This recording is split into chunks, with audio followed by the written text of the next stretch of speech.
when he shook my hand, I felt the enormity and size of his hands. And I just like instantly thought of those hands around Regina Brown's neck. I mean, she was a small woman. She was like 5'4", 110 pounds, and he is this very large, strong man with these ginormous hands. And I kind of got a little goosebumps. And I looked at him, and he had this smile on his face, and I'm smiling, and I said, "I'm from Newtown, Connecticut." And the smile disappeared immediately. It just disappeared right off his face.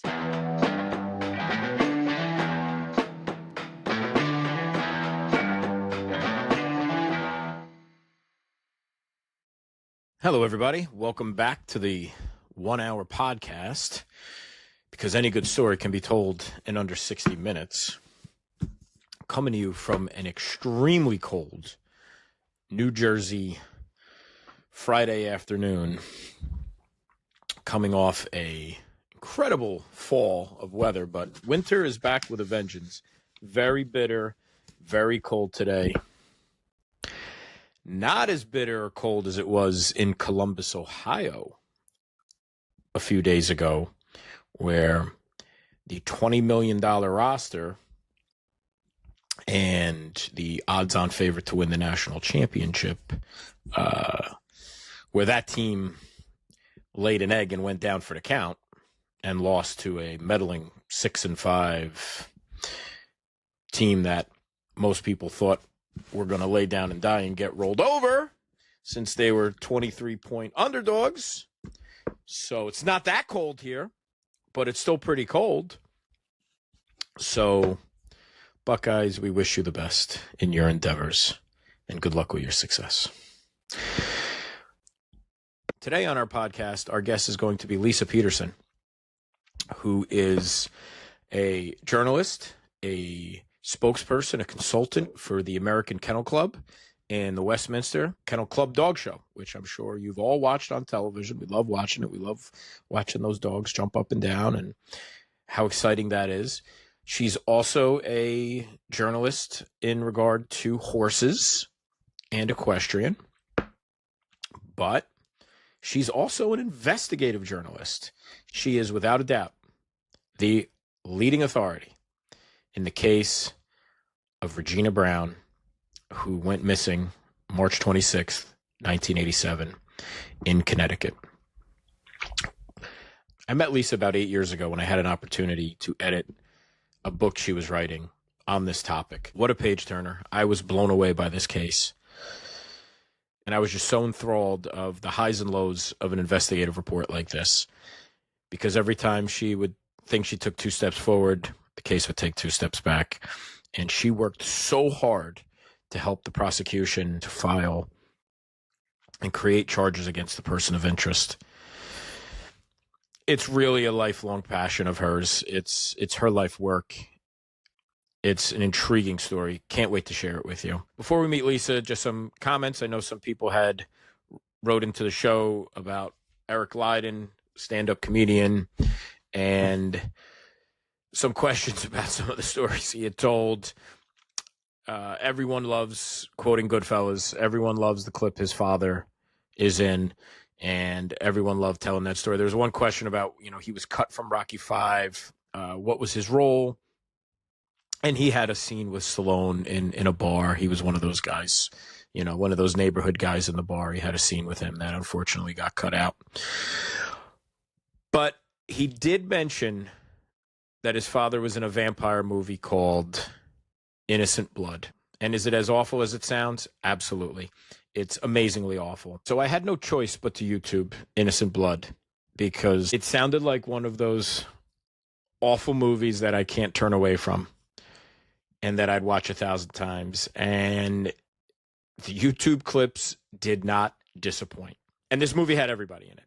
It had Robert Loggia, who you might know as Feech LaManna. It had Don Rickles. It had Luis Guzman, who was in Carlito's Way and Boogie Nights. Chaz Palminteri, David Proval, old school Janice, Sam Raimi.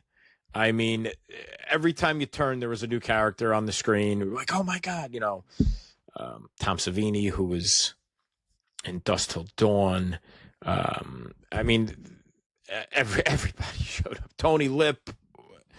So I had no choice but to keep, and I didn't want to watch these clips. I did not want to, but I just kept clicking on them because, I mean, Christopher Lee was in it. Peter Cushing was in it. So I don't know what the hell was going on, but Robert Loggia busts a microwave oven over a guy's head. So it was well worth the watch. So if you're in the mood to watch a horror, I don't know if it's intended to be a comedy, but it'll certainly make you laugh. So if you're interested, check out that movie, Innocent Blood. Lisa Peterson is a former Newtown Bee crime reporter, and she started working at the Bee right out of college in the 80s, not expecting to go on the ride that she went on. And she, at such a young career, was reporting on 2 missing women cases, both of which bodies have never been found, and both women are considered dead.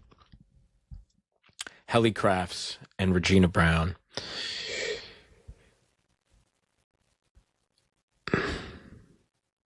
She is still fighting for what, in her eyes, is justice. She is still fighting for answers. She is still fighting for a charge. Many people who have started websites or done podcasts or created some type of episode or show about this case, it all stems from Lisa's work. Lisa is the one that put that together. Well, we're not sure about if we're going to find final answers in this near 40-year case. We're going to be on the trail for justice. We'd like to dedicate this podcast to 2 women, Helle Crafts and Regina Brown, who both went missing within 4 months of each other. And there are still questions as to what happened to them, and more importantly, why it happened to them. So without further ado, I'd like to introduce you to Lisa Peterson. There's my girl. Hey, Michael. Hi, Lee. How you doing? Hey, I'm good. I'm good. I just got back from California yesterday. Oh, how was it? I was good. I was visiting a friend in Palm Springs, and I saw my very first giraffe. I fed said giraffe, and didn't realize their tongues were so long. I saw Or that post. tickle. It was fun. It was fun. Yeah. Better than the 30-degree weather you came home to, I'm sure. Yeah, and the snow. I wasn't expecting that, and the cold winds. It was a little windy and bumpy coming into JFK last night, but So without further ado, now we get to a dear friend of mine who's been an investigative reporter for decades, and she is the leading authority on the Regina Brown case. So Lisa Peterson, thank you so much for joining us. Really great to have you. thanks for having me, Michael. I'm glad to be with you. That's great. So I guess before we get to Regina, the topic, the title of this podcast, horses, hounds, and homicides. And I guess maybe when you're a reporter and like you see a lot of really, disturbing things or upsetting things, you've chosen with some of your writing to really write about some of the most beautiful creatures on earth. So you write a lot about horses. You're one of the leading authorities on the Westminster Dog Show, right? So why don't you tell us about like what you're working on now, what you're doing, all those wonderful things and all those wonderful animals you write about, and then we can, I guess, talk about Regina. Sure. So I'm going to go back to my childhood and sort of tell you how I got interested in horses and hounds or dogs.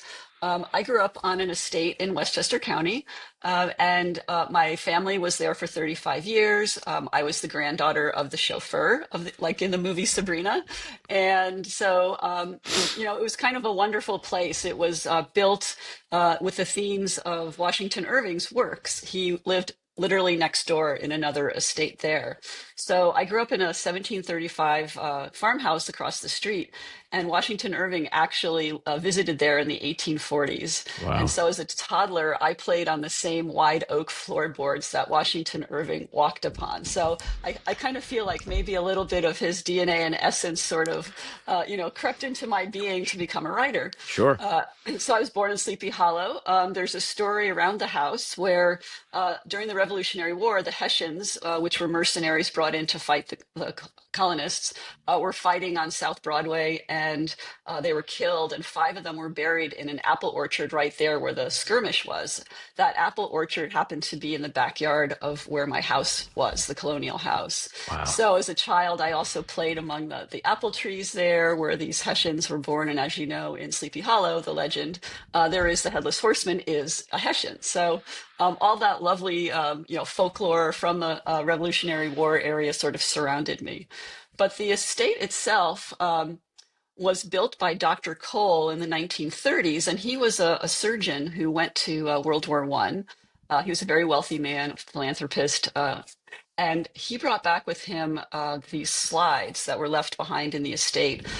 They were like those stereoscopic slides that you put in a viewer. And they were pictures of the battlefields in France where he was a surgeon. And the images there, I really didn't understand as a young child when I first looked at them, but eventually they were bodies, like pieces of bodies, amputated legs and arms in piles, and Oh my a God. lot of really gory stuff, but it fascinated me. Like, Okay. what am I looking at here, right? Like, okay, like these are like the leftover things in this estate from generations ago that I sort of played with as a child. So I think my curiosity as a journalist came from that, and sort of my, um, you know, being around things and crimes. There was also a big jewel heist at that estate. The owners were tied up, the police, it was an inside Jeez. job, the FBI was there. So, it was a kind of in my childhood, I guess. I guess I was destined to do this.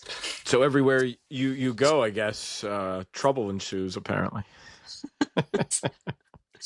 Well, and even I just recently wrote about this in my Substack newsletter about Thanksgiving. And also as a child, my parents ended up boarding my pony at a fox hunting barn where they used to fox hunt here in Connecticut. And back in the day, just like the old English tradition, if you were your first fox hunt and you were out and there was a kill of the fox, they would do the tradition of blooding, which is where they smear the blood on your chin and your foreheads and your cheeks Wow. as part of this ritual that was done in the royal family, centuries ago.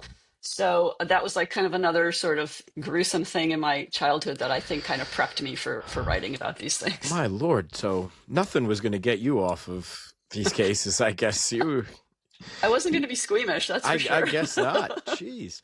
But, and then with that, you're a national spokesman for the American Kennel Club. You're a consultant for the Westminster Kennel Club. You're a dog show judge, which is, people, millions of people viewing every year and just fascinated. They love it. It's just like such the happiest thing to watch these owners and these animals. So why don't you tell us about your interest in not only just the love of animals, but the reporting of them and being a judge and all that.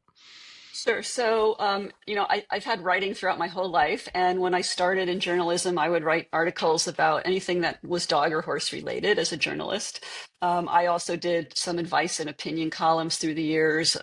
Lisa's Living with Dogs, like helping dog owners be responsible owners for their pets. Like we all need advice and help because it's really hard to be a good pet parent, right? So, but I started out many years ago with Norwegian Elkhounds, which is a hunting breed from Norway. They track moose in the Norwegian forests there. And I got interested in showing them because I had been showing horses as a kid. And as an adult, I needed something different to do.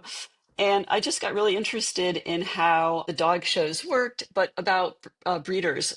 Today we call ourselves preservation breeders because purebred dogs are sort of fading away out of popular culture, and their numbers are dwindling, and there's not a lot of people who want to get into a hobby that takes decades to achieve Sure. something, right?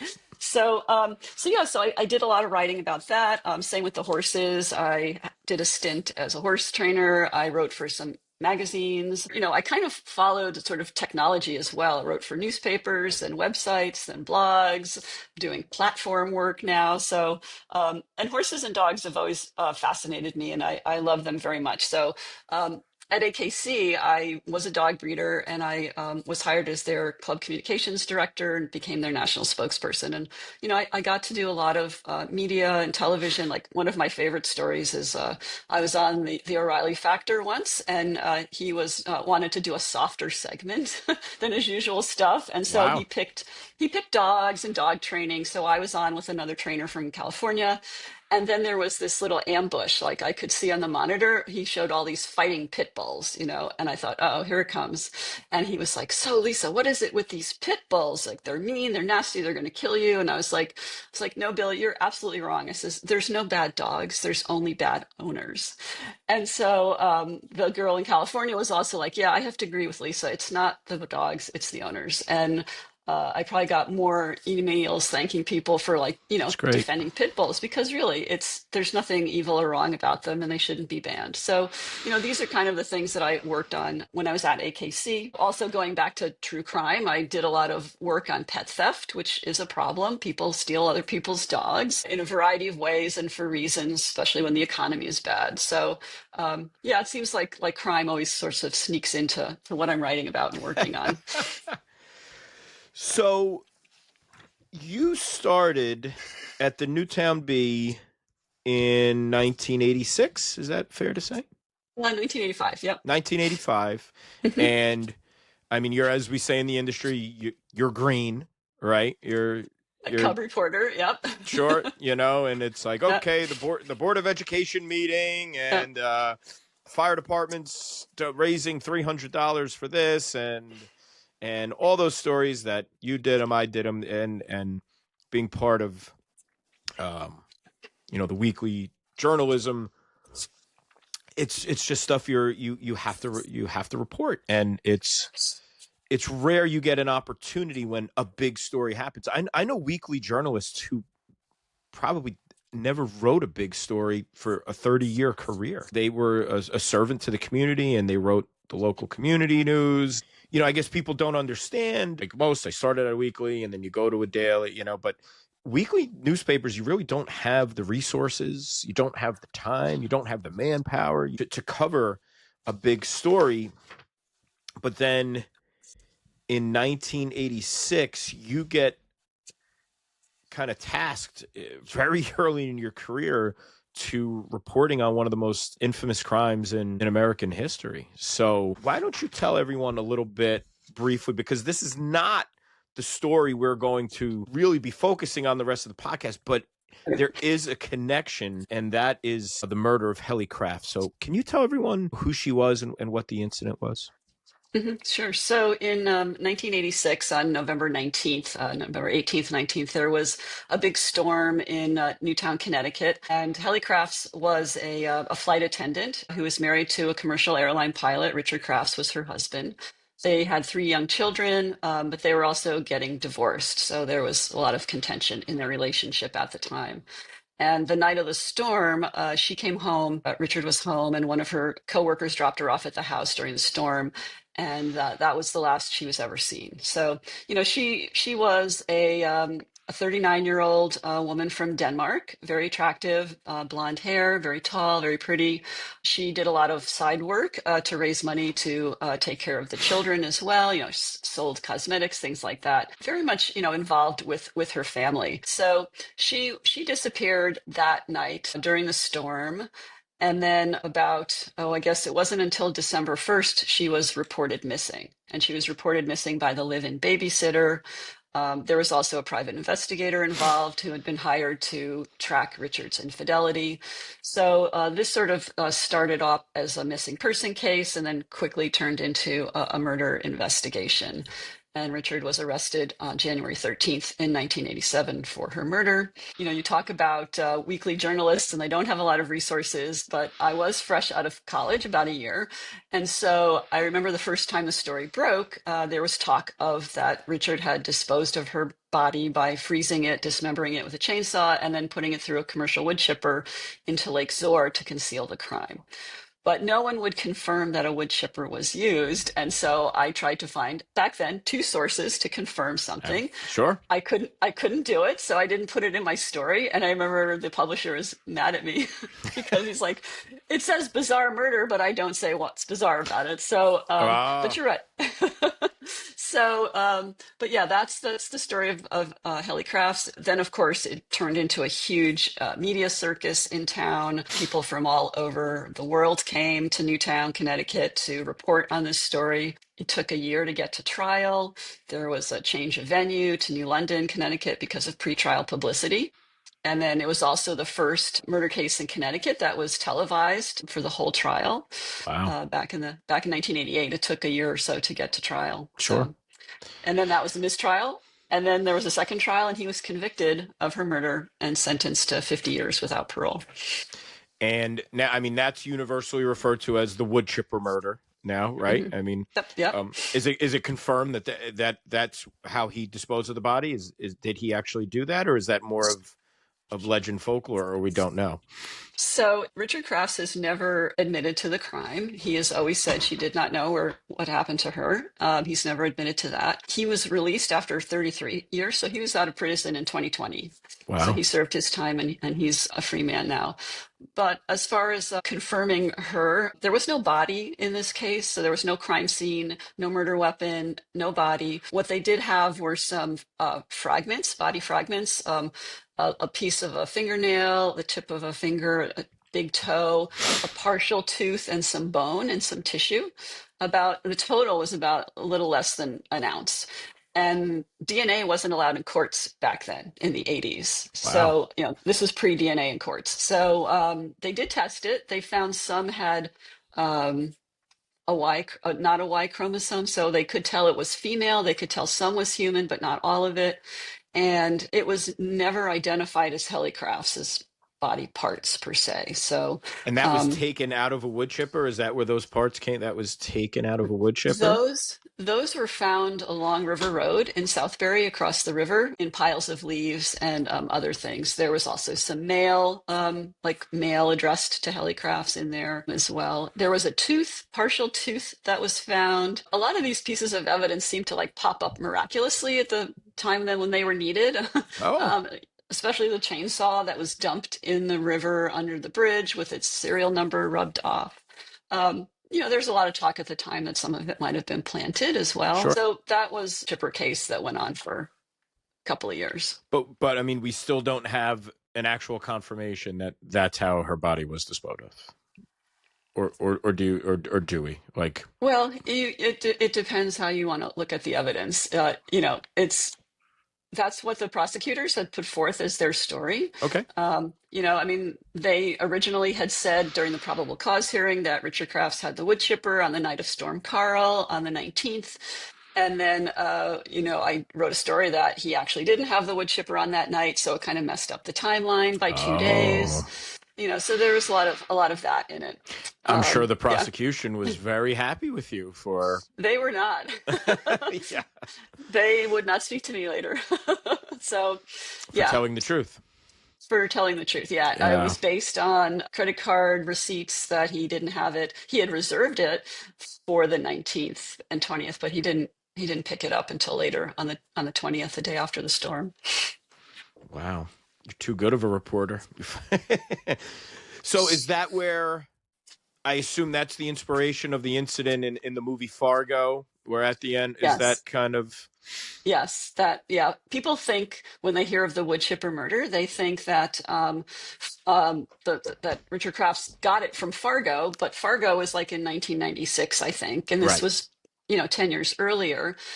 People wonder how Richard Crafts thought up of the idea. And in Danbury, about 6 months earlier, there was a landscaper and a neighbor's dog who was barking, and he did put the German Shepherd dog through the wood chipper to get him to stop barking. And there was an article about it in the local newspaper, in the Danbury News Times. So, Whoa. yeah, so that's what people thought back then. And what happened to that guy for doing that to? I'm not, I'd have to go pull out the article Right. and look. I mean, I hope geez. something. Yeah. Wow. One question before we talk about Regina Brown. Was there reports of domestic violence in the home before this? So that's a great question. They came up with one incident where Richard like grabbed Helle Crafts' arm and sort of punched her in the arm, and that was it. Okay. So there was no long history of domestic violence. Because the comparisons between these two cases, which happened within November and within 4 months, is that fair to say? 4 or 5 months of each other? 4 months. Yep, it 4 was months 4 of each months. other. So Mm-hmm. the comparisons between the disappearance of these two women are really startling. Neither bodies were ever found. Is that correct? Correct. Mm-hmm. They were both airline attendants, Mm-hmm. both married to pilots, Yep. both lived in the town of Newtown, Yep. Connecticut. Yeah. Okay, domestic violence in the home, a little more, obviously a lot more with Regina than there was, Mm-hmm. I mean, at least that we know A of. lot. Yeah. Yeah. You know, Mm-hmm. that Yeah. we know of. Mm-hmm. And then I guess maybe the one absolute difference is there was a trial within a year and a half of one case, and there was never a trial in the other case. So That's correct. There was never an arrest in the Regina Brown case, and her husband was the only suspect. Yeah, it happened. Regina Brown disappeared on March 26th in 1987, and it was right after a really contentious time for the Newtown Police Department. They had been publicly pulled off the Woodchipper case. If you look back at the case, the police chief at the time was a former Connecticut State Police captain, and he was the first chief in Newtown, and there may have been some sort of like you know agency non-cooperation to figure out who killed who in this Woodchipper case, but eventually the state's attorney removed Newtown off the case. The detectives, there were three detectives and a police officer, and in February they publicly asked for an investigation to clear their names of any wrongdoing in this case. And they never had that because it was an open investigation, and the state's attorney didn't want to release information on that. So that was all happening at that time, and then Regina disappears literally like a month later, and it's like the same detectives are now tasked with investigating the Regina Brown disappearance, like they did the Helle Crafts disappearance. I mean, I can tell you, I read the entire Newtown police case file on Helle Crafts, and they did a very, very thorough job. it's great. They discovered the Woodchipper. They interviewed all the friends and coworkers, took Richard Crafts to have a polygraph test. So, now they started to work on the Regina Brown case. However, what happened was they weren't given any resources or time to do what they should have done. Like they Sure. weren't allowed to travel to Texas to interview her parents. Her children were sent there. She sent her children to Texas to live with her parents before she disappeared. Yeah, so they were kind of stymied, and at the time in Newtown, there were clues that you could tell racism was around in the 1980s. Sure. I mention it in my book, but certain people had said disparaging things about, she's just a black woman who's run away, or, we don't care about black people, or even in one scene that I had recounted where, Willis Brown was driving to a convenience store, he parked askew, he gets out, tall black man, runs into a convenience store, and a police officer saw that, and it's like, this is a crime happening, right? Just because he was black. Sure. So there could be some racism involved at the time. And then also, I talk a little bit about the missing white woman syndrome in journalism. Still there? Where it's still there. Yep. Still there. They write about all the beautiful young white women who disappear or get murdered far more than they do about missing black women. So, and I myself am probably, attributed some of my journalism to that as well. I wrote maybe 2 stories about Regina and then spent all my time writing about the Woodchipper case. So for those that aren't familiar with the case, Regina Brown is from Texas, and she is a flight attendant, and she will eventually marry um, a pilot. But I guess before that, I guess so. I was looking at pictures. I was kind of looking at her, and you know, she is black, but she is light skinned. I guess she's self described as light skinned, Mhm. and I saw this picture of her on like a runway or something walking. She very beautiful, very very attractive woman. Um, I guess she's described as adventurous or a little daring or like a free spirit. So before we get into, the horrors of her situation, who was she as a person? Who was she? Mhm. So Regina Brown grew up in Ames, Texas, on her family farm. I visited there. It's a, very small community. It's just north of Houston, Texas. But she was raised in a very close-knit religious family. She had two brothers and two sisters, so there were five siblings. And they, from what I've learned and talked to the family members, she, worked on the farm, drove the truck around, was very much a tomboy growing up, and but was also ambitious. She went to college. She became a flight attendant.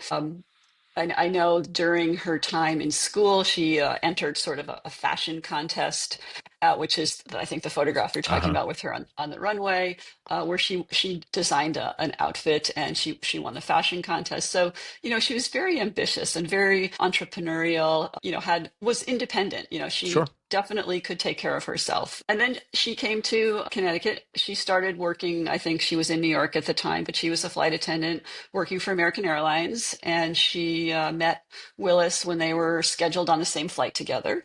So that's how they met. And then by 1982, they were dating, and she was pregnant, and then they got married, and she moved to Newtown in the house that Willis had previously purchased.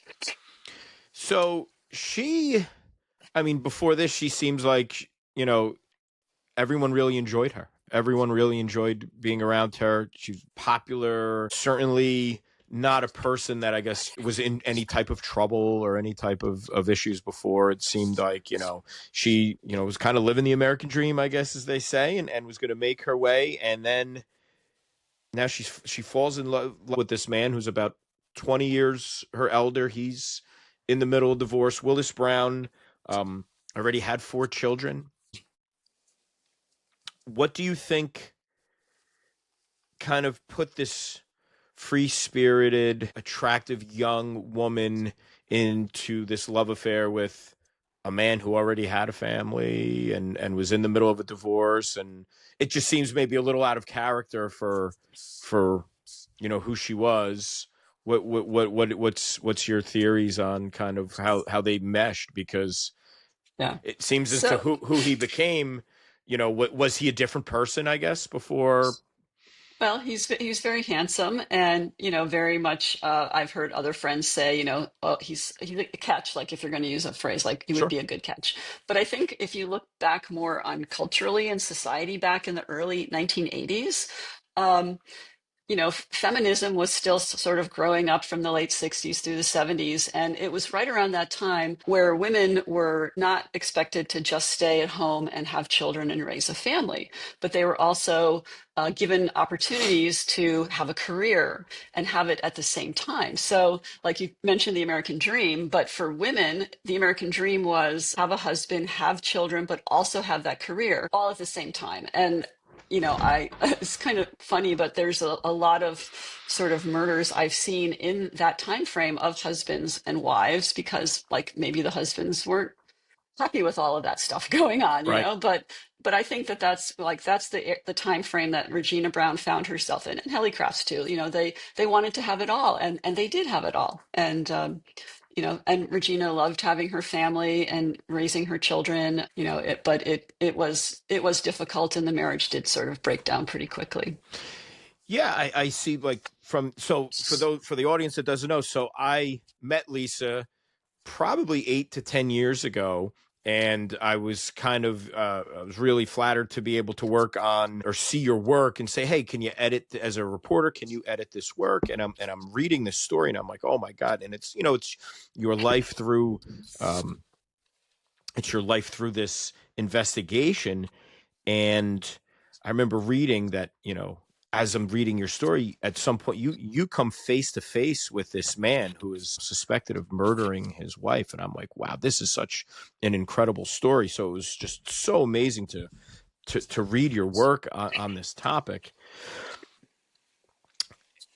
And now you look at this woman who thought she was marrying the catch and had a child, and quickly she's accused of adultery. She's accused of not being honest with him. She's accused of selling drugs or something along the right. Is that correct? So during probably a year or so before she disappeared, and let me just give you a little background about their domestic violence to sort of lead up to this. But Okay. Willis had been arrested for assault against her in 1984. There were other incidences, at least 8 or so. One in particular where she was strangled to the point of unconsciousness in front of the children in the bathroom of their Newtown home in 1986, so less than a year before she disappeared. Coming up to that, Willis was very motivated by money, and he wrote a letter, and he had filed for divorce a couple of times throughout the years, and then would not divorce her when they had another child. And so, coming up to that, he wrote a letter.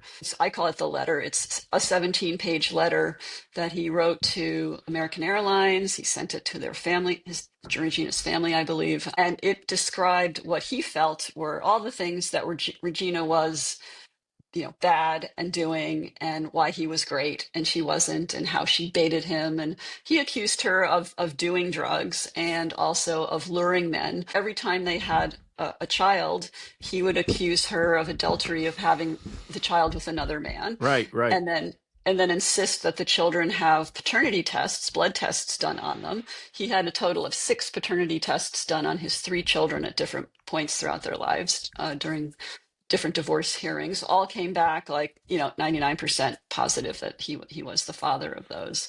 And so then, as you get towards September of 1986, before she disappeared, he took some white powder out of their home and he brought it to the Newtown Police Department, and he claimed it was Regina's drugs and they needed to test it. And so they did test it, and it came back to be baby cereal. It wasn't any drugs. So so there was a lot of that on his part, sort of painting this picture of her as this drug user, as this adulterer, and there was no evidence at all of this. And when you talk to people, like you said, no one had ever seen any evidence of her being that way at all. Is this now? Let's jump back to Helle for a second, and I should have asked this earlier. Was the motivation? Why did Kraft kill Helle? Was it out of accusations? Was it mental health? I mean, do the cases cross over the same way, or? They kind of cross over in a financial way, I think. Okay. And I think, and the children are also involved a little bit, but as if I recall in the Crafts case, the way the prosecution put this out there was that Richard didn't want to get a divorce because he would lose assets, and he loved his children, and he would lose access to his children. So she was leaving him, is in the Crafts case. She was leaving him. Okay. Yeah, she was leaving him, and that's why she hired a private investigator to get proof that he was having an affair with someone else at the time. So okay. So there was that in the Regina Brown case. He's leaving her. He's leaving her. Yes. In that case. She did not want to get a divorce, and always felt that she could save the marriage, make it work, to save the marriage. That was truly what she wanted, and she tried and tried and tried. Is that why you think they had the third child? Because I mean, there had been domestic cases for. I mean, that went on for a couple of years. I mean, it was really spaced out. So, I mean, because then he had the incident where he took a rope and he was going to said he was going to hang himself or something along and kill her. And that was during the strangulation attempt in July. Yeah. In the bathroom there, he grabbed a rope and he was going to, yeah. And that was what the children had, witnessed. Oh man. But the divorces were, he started with the divorce, but then another child came along. So he canceled it. And then another divorce. I think he started it 3 times and then took it away after the child was born. And then when she disappeared, he went forward with the divorce because in Connecticut, you only need one party to be present to go forward with the divorce hearing. And Oh, so he went ahead with it. Regina was missing. This divorce happened in September after she disappeared in March. And her divorce attorney literally put on a murder trial that was like looking like a divorce hearing, but he was sure, trying to show that Willis was responsible for her disappearance. And they brought up a lot of things, what I call, or what law enforcement calls post offense behavior, which is there's intent to murder beforehand, but then afterwards you can look at post offense behavior, what they do sure. after a crime. And one thing that was brought out in the divorce trial was the fact that Regina Brown had a dog, and that dog was tied up in her house the night she disappeared. This was something I discovered through some of my work. And then she disappeared for a week, and the neighbors went over to check on the house, and they found the dog loose in the house, had been pooping in the garage, and they found a fresh water bowl had been filled, and then a big bag of dog food was there. So someone had So been in the house. someone had been in the house feeding the dog the week Regina after she disappeared, right? So during the divorce trial, Willis had originally told police that he bought the bag of dog food. He bought it, he said, before Regina disappeared on March 23rd or 24th, and he brought it over to the house then. During the divorce trial, he said, "Oh no, I bought it after she disappeared. I left it at the house. I never fed the dog. Yes, I did stop by the house that one day and fill the water bowl because I saw he knocked it over." But he was adamant that he did not feed that dog. And so the live-in babysitter said, that dog food wasn't here prior to us leaving with the last child to go to Texas. And she said, besides that, it was purchased at Grand Union.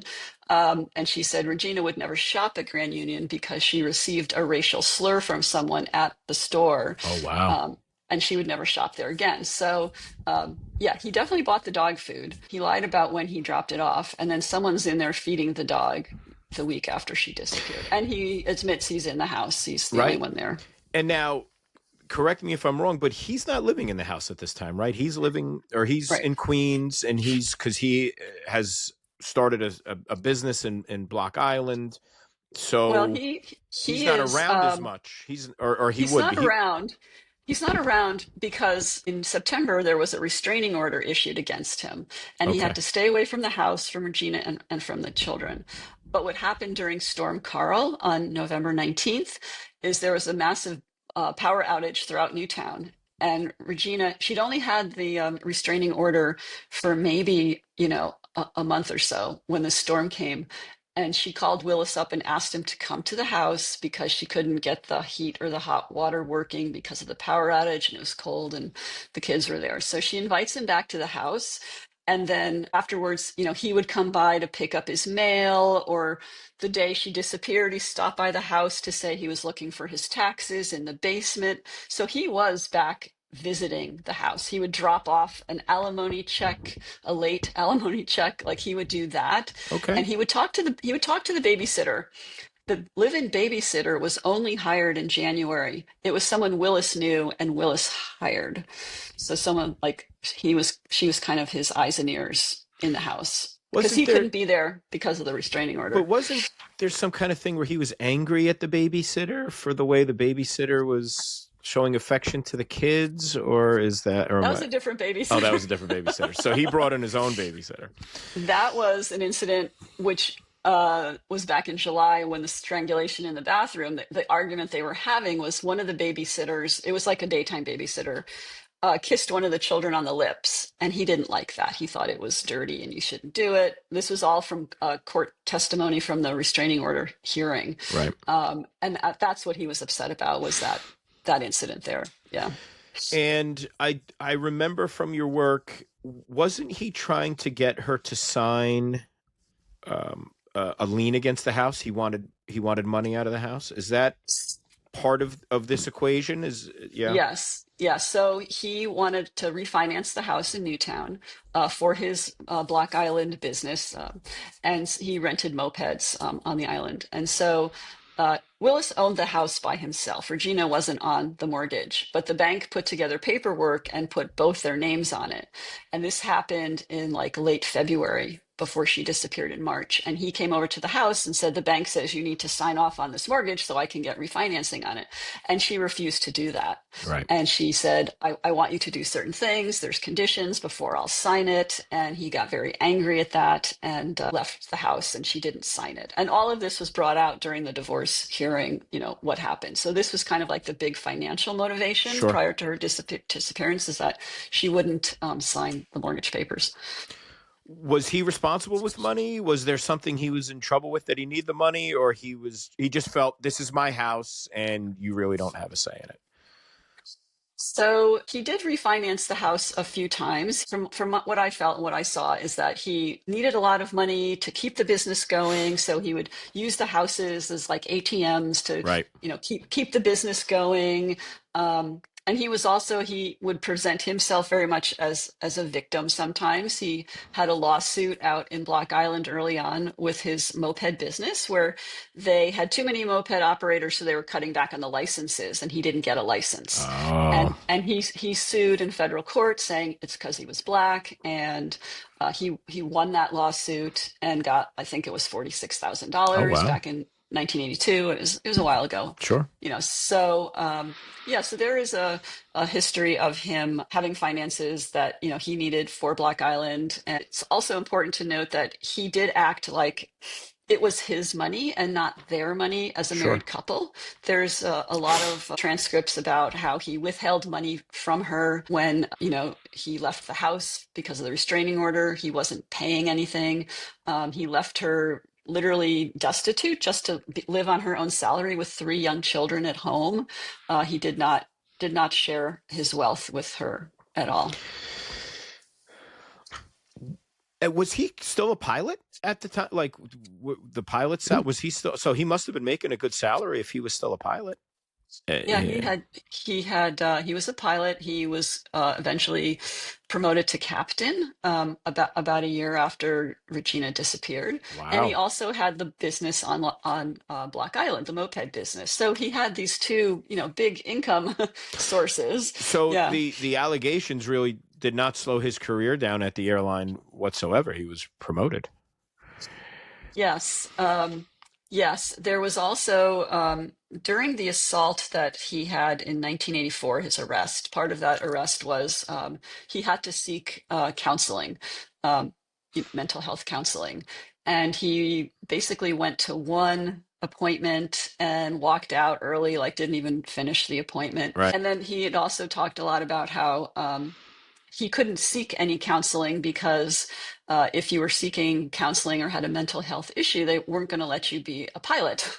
There were some restrictions, like if you're suffering from something, you can't be flying planes around. So there was some talk that he didn't seek what he should have sought because it would affect his employment. So what happens on March 26, 1987? So I call that day the night of the barking dog. Okay. It is the day that Regina Brown is getting ready to send her last child down to Texas. A few days earlier, she had sent her 2 older children down to Texas to live with her parents. She was planning to fix the house up, get things in order, and then go down to Texas to be with her children for a while she figured things out. And so about 4:00 in the afternoon, the live-in babysitter and her drove down to LaGuardia Airport with the youngest child. They stopped in Danbury. They picked up some chili and some orange juice to nibble on. They went to McDonald's. She bought her youngest daughter a Happy Meal. It would be the last meal she ever provided for her daughter. They get to LaGuardia. It's dark out, and Regina had to make a couple of phone calls and pick up a paycheck. And so she dropped them off. And then we do know that she came back to Newtown. Okay. She had tried to call her mother down in LaGuardia, but couldn't get through. She comes back to Newtown. And we know she came back to the house because that chili and the milk and the orange juice that she had purchased was found back in the house. Okay. After she disappeared. And also her makeup bag, $1,000 check from the credit union, her purse, her jacket.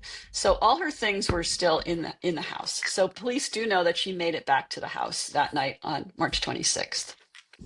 And then and drove her car, which was a Honda Accord. And then she, at 2:13 in the morning, the dog had been barking hysterically for several hours. And so the next door neighbors called the police, Newtown police, and said, you got to send somebody over, dog warden, an officer, something. And they said, we don't send somebody over at night for a barking dog complaint. So they didn't send anybody over then. And that's probably when things went down, was when that dog was tied up and barking. Oh, Um, oh my and so, Lord. yeah. And so then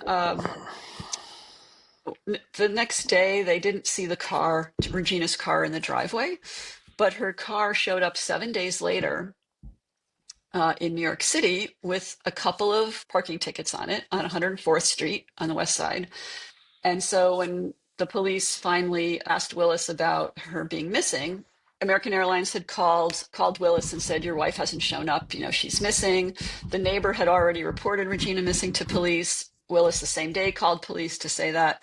And they said, well, where do you think she is? And what he told police was, well, she probably went to some drug infested area. That's where you'll find her.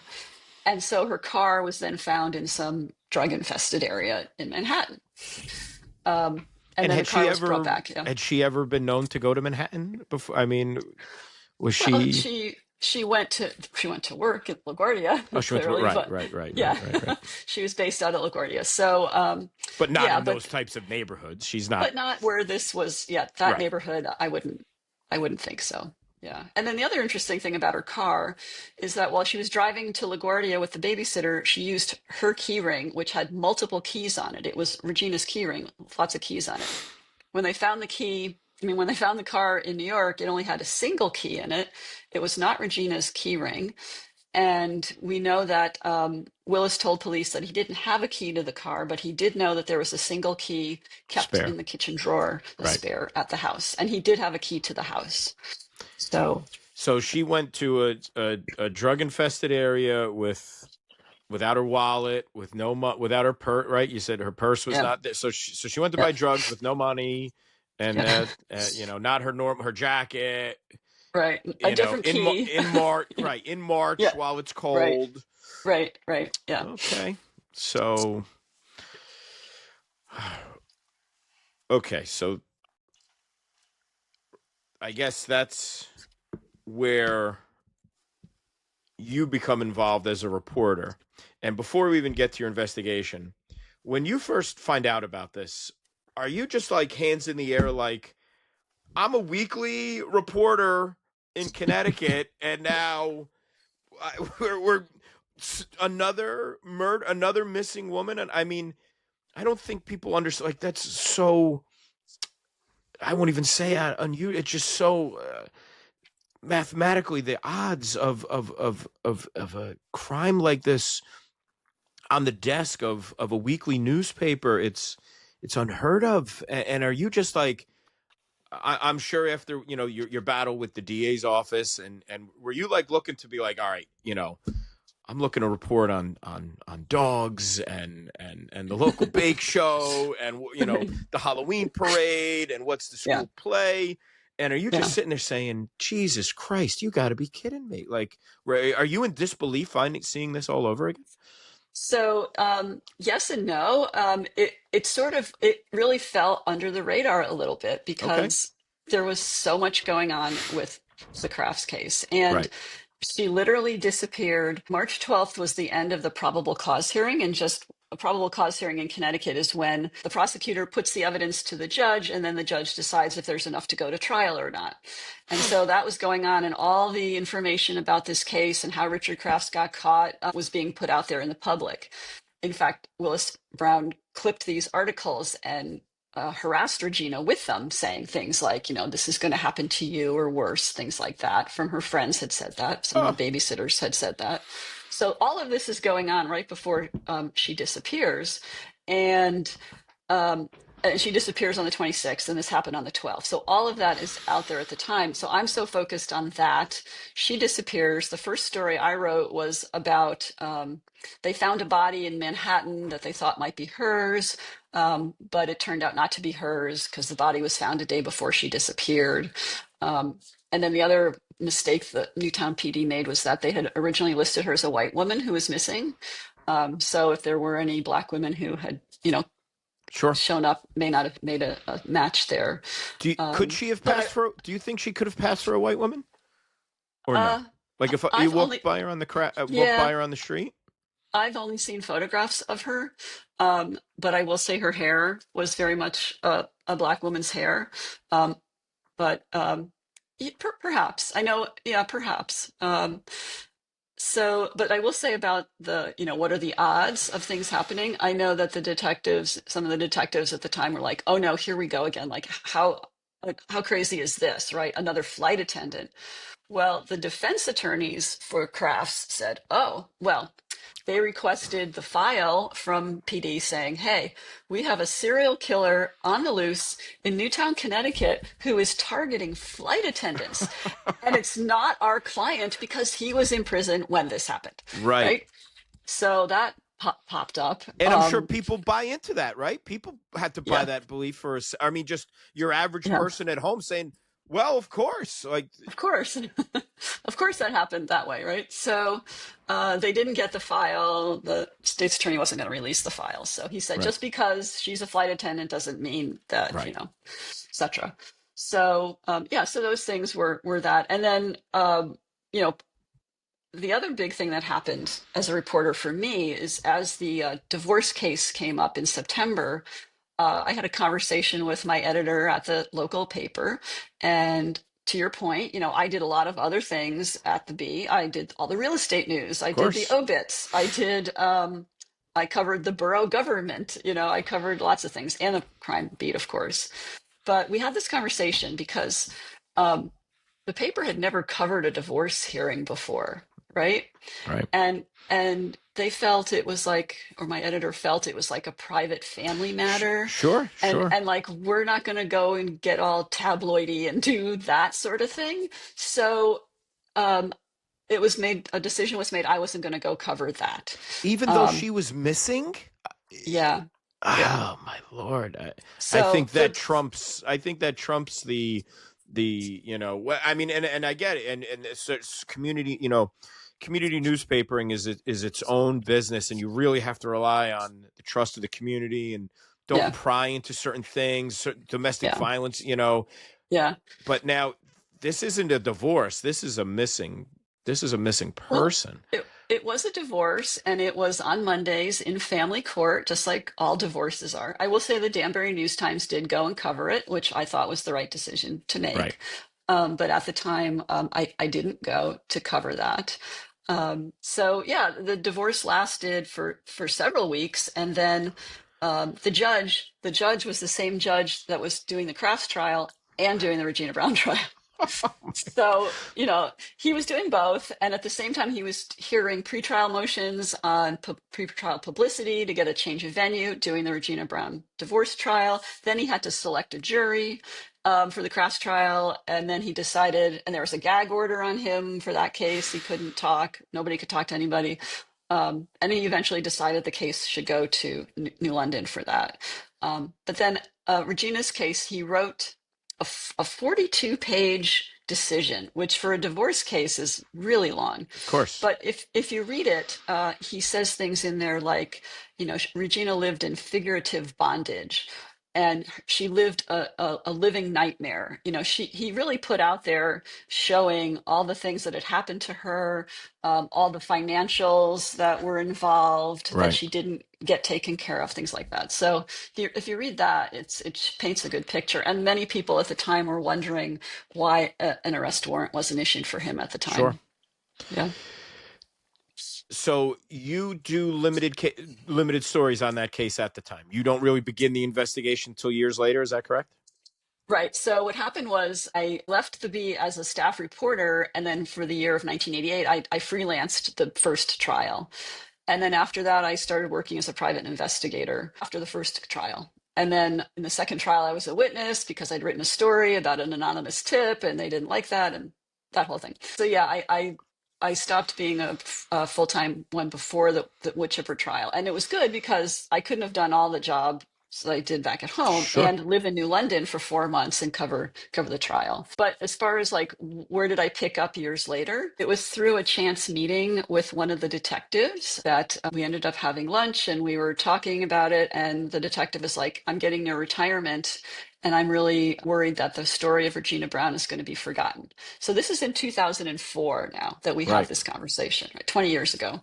And nothing had been written about Regina for over a decade. Like she was gone and forgotten. And you have to remember, this was also like her case was before the internet. So it Right. was, So it's but it just was a a long cold. time It's ago. it's just a cold case that I guess Yeah. had the town forgotten about it too, in a Yeah, or yeah, it was just gone. It was gone. And, it's unfortunate when family members live far away right. that, there's not a cheerleader for her Sure. locally, to say, hey, what's going on?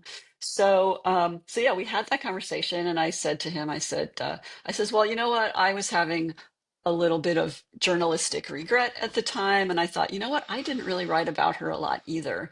And I kind of fell into that missing white woman syndrome. And I fell into the pack journalism mentality. And, I could do better. So I said to him, yeah, I'm going to write a book about her case and her story so that it doesn't get forgotten. And then the more I looked into it, the more I'm like, there should be an arrest here, Of even course. without a body. And then I looked back to the Crafts case and I said, they didn't have a body. They didn't have a murder weapon or a crime scene.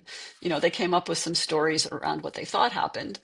And so the more and more I Less of a domestic history than much less. In you know. fact, one of the detectives told me, he said, when you look at Willis Brown and Richard Crafts, he said the difference between them, he says, you know, Willis Brown makes Richard Crafts look like a Boy Scout. Right. Like there was that much difference, Right. right? So, yeah, there were all those things going on. And the more I looked into it and investigated and talked to people and witnesses, and I kind of made this switch from like a journalist to sort of like a PR person, where I was trying to get as much press around these stories and inserting myself in these stories, Right. very not journalistic, Sure. Sure.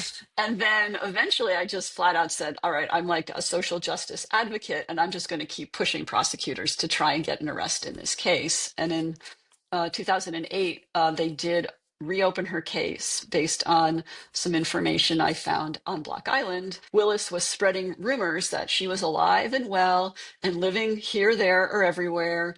All charges had been dropped. There were no charges ever Right. issued, right? Right.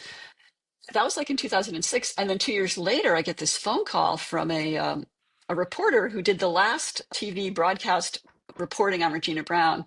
And she said, oh my God, I've been told that Regina Brown is alive, and I have to do a retraction on my show. And I was like, no, you don't have to do a retraction. I said, this is just Willis talking again. Right. So I brought all of that to the Newtown police, and I was like, can I see the file now? Can we do something with it? And they said, you know what, let's see what we can do. And the state's attorney brought it up to the Connecticut cold case unit. And then they did a very full, robust investigation, but they would not issue an arrest at the end of that either. Yeah. What's the police department reaction to Lisa Peterson walking in the door? And are they like, "Oh my God, this woman again?" We went through this with one, and I mean, as a journalist, you have such a, I don't want to say difficult. You have such an intriguing relationship with police because sometimes, when they're making strides, they're so willing to help you, and then there's other times when you start asking questions, it's all of a sudden you're not viewed as assisting the cause, and you're an instigator. What did you feel your reaction, the reaction to you specifically, with your investigative background history? Did some people view like, oh, she's coming back to cause up trouble, or she's coming back to be sensationalistic, or were people like, we're glad to have you, we're glad to do it, or a mix of So everything? because I was so new when the Crafts case happened, and then there was all this public controversy about their Newtown's job, and they were incompetent and all that, I really tried to take a very objective viewpoint and put both sides out there. And a lot of the media didn't do that. They just either, convicted Richard in the paper or said Newtown was bad. Like, not a lot of let the reader decide Sure. what's That's how happening. we're And I trained, think right? That's how we're that's how we're trained. trained. Like, traditionally, that's how we were trained in journalism school, right? So, I mean, I feel that the Newtown Police Department was always happy to talk to me because I did my reporting very fairly and never really, made it seem worse than it was. So, and I would always go in and, have relationships with detectives or the police chief and just talk to them. And they were, in a way, I learned over the years that sometimes police can't restart things Right. just because they want to, right? Right. There has to be a reason, or somebody from the public has to say something.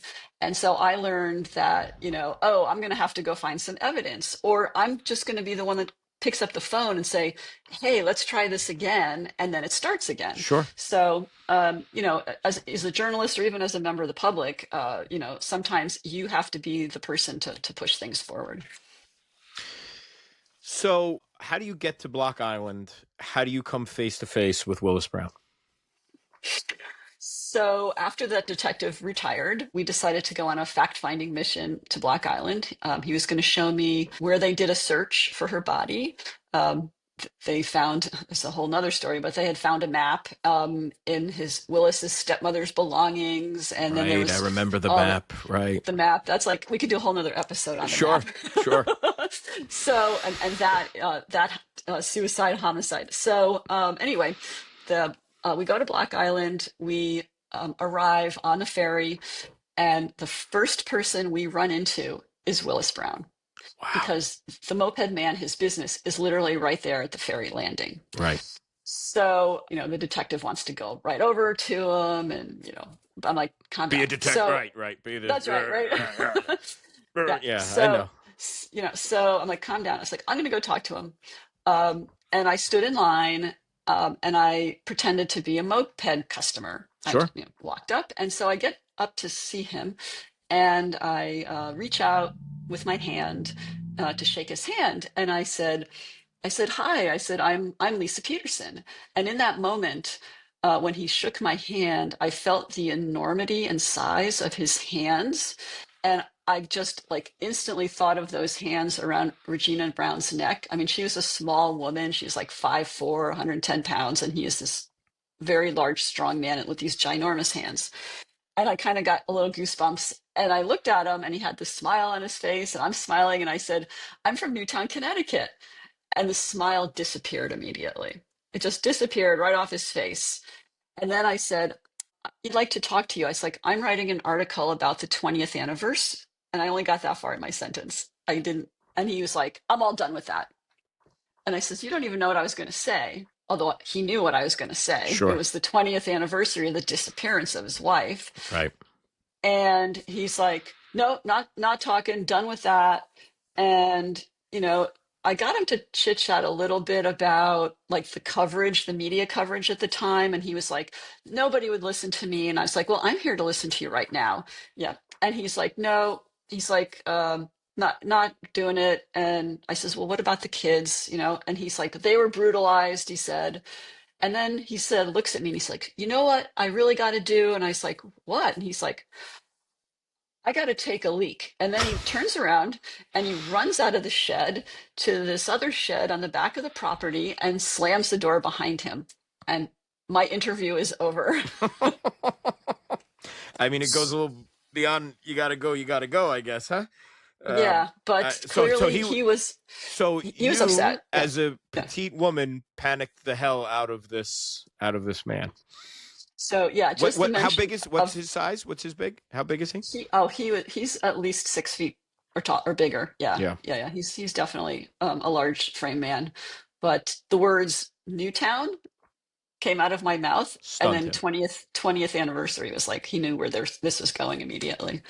Yeah. And do you think that was probably the first time someone had walked up to him and said that? Like, this was such old news, probably in Yes. his life, where he thought, Yeah, I do believe that because, interestingly enough, the reason this TV reporter from Boston called me thinking she needed to make a retraction was she did a news magazine called Chronicle in 1990 about the case and went to Texas where he was still trying to get child custody, because he didn't want to pay alimony. Right. And that was the last that happened. But what was interesting in, I want to say, January of 1993, Unsolved Mysteries was going to do a segment on Regina Brown, probably the first ever, Sure. right?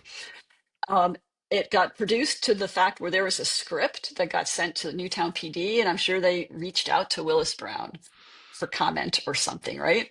And this is just my theory.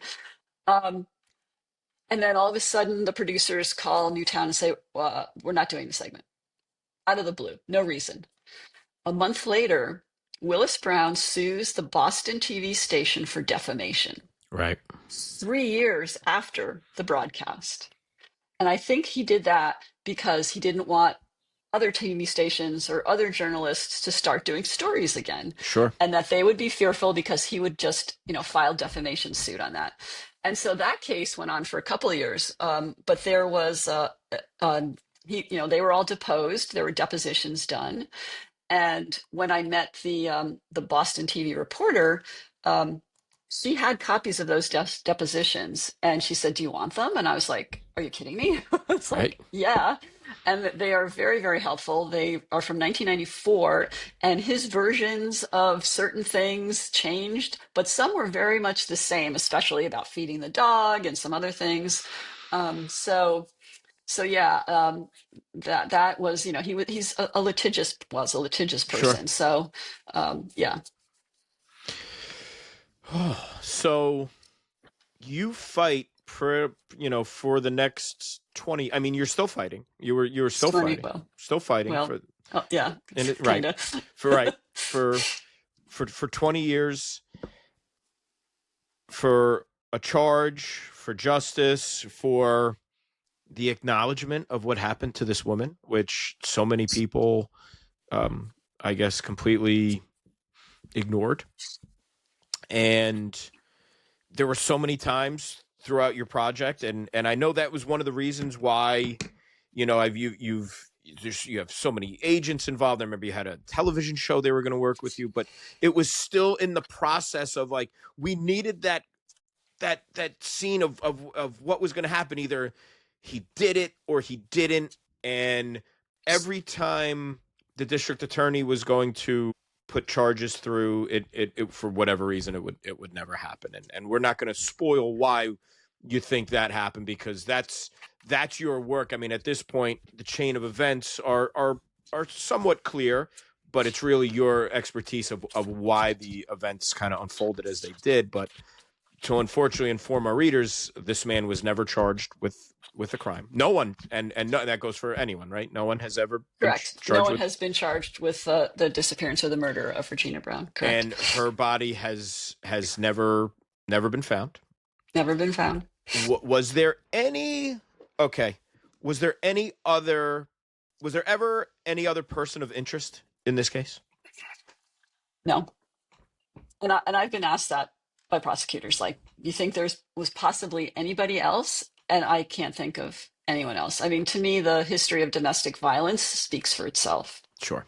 Yeah. So, is there any way anyone could convince you that he was not responsible for her disappearance? It would have to be pretty fantastical. Okay. Yeah. So, what about now? He has 7 children. Is that correct? 4 from his first marriage and 3 from the second. And another one from a girlfriend. Yes, he has 8 children. 8. Okay. Have you ever had contact with any of the children, or what was to your knowledge, what was the children's reaction to their mother's disappearance, to those who wasn't her mother, to their father's claims? How did the children play into this? I'm sure the 8 of them, there's probably maybe some different mixtures. So I have spoken to some of them, and I would like to keep those conversations private. Sure. Yeah, but yeah, I will say this, that this was public on Facebook, was posted. couple of years ago that the two of Regina's children were publicly saying that they were not, in touch with their father Okay. anymore. So, that leads me to believe that they had changed their mind about him over the years. Can we talk? Wasn't there a Facebook message? Yes. Yes, there was. There was. This was in 2015. A woman in Texas who is a true crime fan put up a Facebook page, and it was like missing American Airlines flight attendant Regina Brown. And I saw it one day and I was like, oh my God, what's this? Who Right. did this? Right. Who's Why writing didn't about I? this other than me? Who the hell is I was writing like, about this other than me? I was like, why didn't I think of this? And so that was put up there, and the Newtown Bee found it, wrote an article about it. So I called her up and found out she does this for a lot of cases, and so I became an admin on the page. So as an admin on the page, you get emails whenever somebody posts something, right? At least back then, this happened. So fast forward to December of 2015, get up the next morning, I'm drinking my coffee, checking emails, and I get an email from this Regina Brown Facebook page. It's like 1 o'clock in the morning. And one of the posts that she had put up was a News Times article that says a mother vanishes overnight. So it was just a link to a newspaper article. There was a comment underneath it from Willis Brown's Facebook account that said, she gave me no choice. And I looked at it and I was like, what am I looking at here, Right. right? Like, is this a confession? Right. Like, or is somebody Right. playing a joke? Like, Right. what's going on? So, and then I went through my emails, and literally like 7 minutes later, I got an identical email from Facebook with the same thing.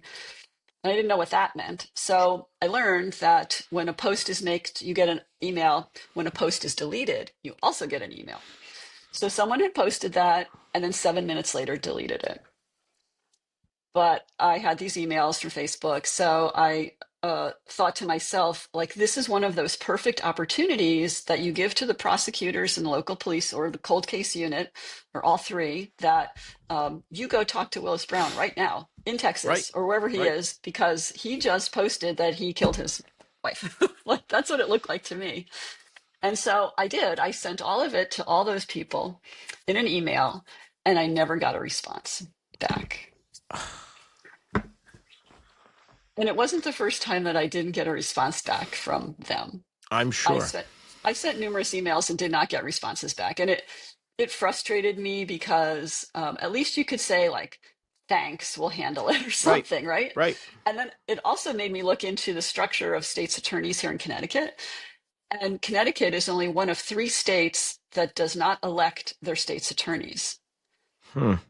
They are appointed by a commission in Hartford that is filled with people appointed by the governor.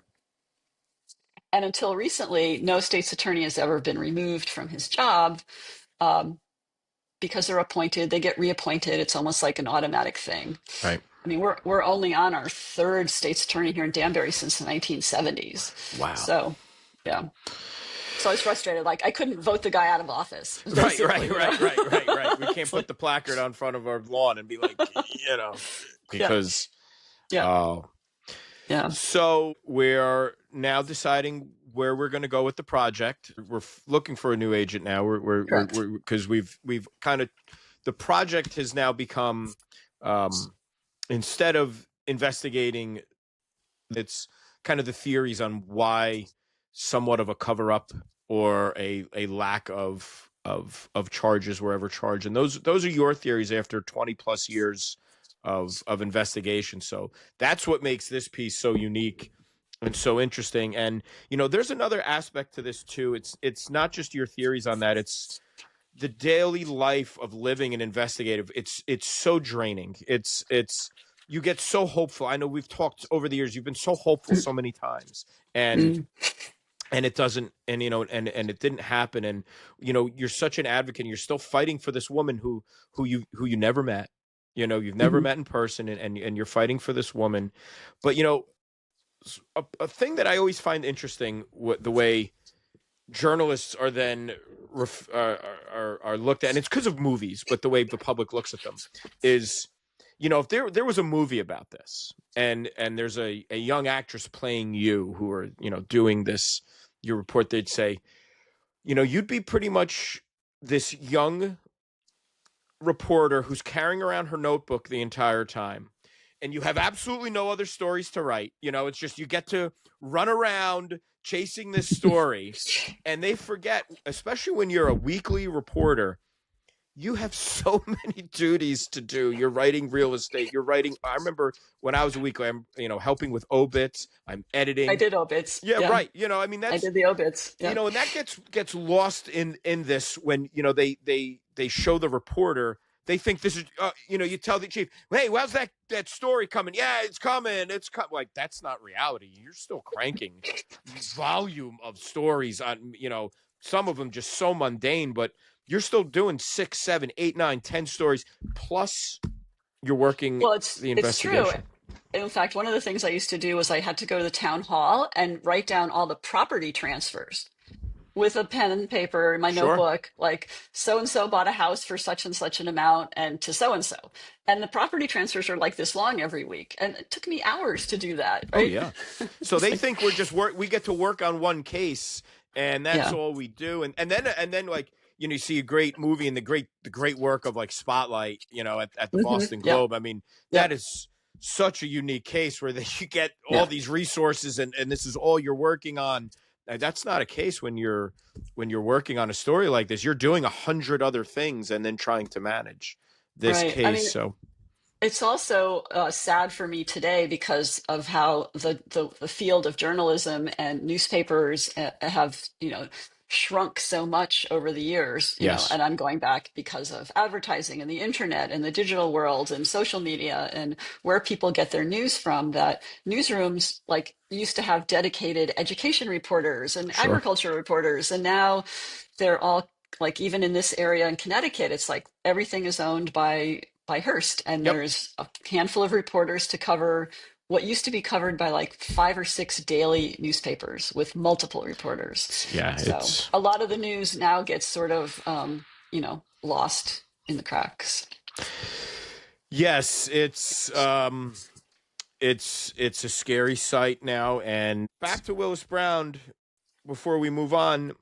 3 months ago in September, he passes away, Correct. and part of us says that SOB, we never got him, but he knew we were after him, but we never got him. So now, and I think people think, like, people take on these endeavors, these crusades, these quests, because that's what you're on. This is a decade long. We're looking for, or you're looking for, acknowledgement and justice of Regina Brown. Is that fair to say right now? Yes, that's a good way to put it. I mean, and I also feel that over the years, the family is looking for the same thing. They always wanted to know what happened or was hoping for an arrest, and I tried to help as much as I could. I was closer here in Connecticut than they were in Texas. So yeah, it's like, what does closure look like now that there will never be an arrest? Right. What does that look like? So I know, I mean, this is decades in the making, and when you finally settled on what you're going to do with this project, I can't wait to read it. But right now, people can follow you at lisaunleashed.com, right? It's on Substack. I started a Substack newsletter about this case. Yeah, it would be lisaunleashed.substack.com. There. Yep. And where can they find all the great stuff you're doing about the horses and the hounds? So I do have another website. It's archived, but it's lisaunleashed.com. And I also am putting more stuff out on Substack as well. So yeah, I've kind of migrated to Substack from my older blog, which I wrote for the last 10 years. It's 10 years old now. So, but there may be some new stuff on there too. You never know. That's great, Lisa. Thank you so much. For joining us. It's really such an intriguing case, and it's just, I have just so much respect for you, because you are really the voice to this case, and at this point, you're this is, for this woman, for this town, for this community, after all they've been through, and you're just that voice, and you're not rattled or shaken off by the politics and the unfortunate circumstances of why. So I've always had a lot of respect for you and your work and your crusade to do this. So thank you for coming Well, on. I thank really you. appreciate it. Thank you, Mike. My motto's always been never give up. And you never will. And that's great. So if you are really fascinated by the case as I am, please check out Lisa's Substack. And let me just say this. We haven't even scratched the surface of some of the unbelievable scenarios. I'd love to do, like you joked before, but I'd love to do the map as a whole Yes, nother yes, episode, because I remember sitting yes, down over a drink with you, going over the app, just like, this is, you write fiction you couldn't come up with it this good, and yeah. it's really incredible. So again, thank you so much. Good luck with the project, and good luck with justice for Regina. Thank you so much. Folks, that was Lisa Peterson with some very, very moving pieces of information. Please check out her Substack. This case has so many layers to it. Can't wait for her work to come out, because I've been following it. I've been reading it for years. I had the honor of editing some of it. It's such a fascinating case, and her adventures while in it. So you get to learn about her. You get to learn about Regina. No charges stemmed with the evidence pending is a disturbing one. And she has her theories as to why that is. And we're going to have to wait for her work to come out to find out all of those answers. Will not be disappointed. Please check out this case. On a side note, it's great to see that after years of investigating and reporting on such a tragic note, that she spends her days with beautiful creatures, hounds and horses, every single day. And it brings joy to her life, and she brings joy to everyone who reads her work and loves those animals. So excellent work, Lisa. On a lighter note for me, what a weekend last was. It was very satisfying and just showed you the perseverance of when a team is down, you're never out. And don't ever underestimate your opponent, or you'll be going home soon. Tragic before the new bowl structure. There's no way a team who loses a game like that would be able to compete for a national championship. But not everybody can be the 2023 Wolverines. Not everybody can be undefeated. So it's good to see 4 in a row. Nothing's changed. All is right with the world. See you next episode. And go blue.